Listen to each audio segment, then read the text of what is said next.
10/10. Okay, memang sangat best, menarik aktiviti ni. So saya suka aktiviti yang Grand Y, Big Y. Dekat sini lah saya nak impress apa yang saya nak jadi pada masa akan datang. Satu perkataan saya boleh describe, valuable lah untuk saya. Saya sangat-sangat suka dengan modul yang dibawa dan juga game yang dibawa which sangat lain daripada yang lain. Saya nak bagi 500 bintang sebab Kak Sandra dalam umur macam ni tak pernah lagi ada pergi ke Timur Bintang. Super amazing macam ni. One word, best gila doh.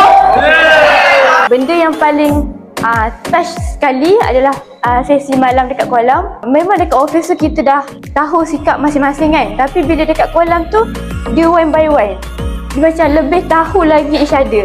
Berapa bintang? Over 5. 5 lah. Tapi kalau boleh saya bagi 5 ke atas. Saya rasa saya sangat bangga sebab saya buat pilihan white Izzah, white. Itu benda yang saya rasa feel saya dulu, saya padam dengan balloon je. Balloon sahaja, tau. Untuk bintang saya bagi 5/5. Entertaining. Tapi yang paling saya suka, betul-betul saya suka adalah bina menara tu. Ya, betul. Per-5 kan? Saya bagi 5 kali 8. Saya suka yang main puzzle pen, marker tu.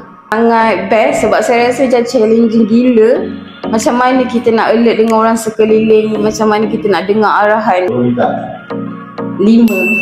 Lepas tu game bagi saya game yang paling best, baling-baling belon tu memang saya rasa memang paling fun gila. Berapa bintang? 5/5. Satu perkataan. Best gila.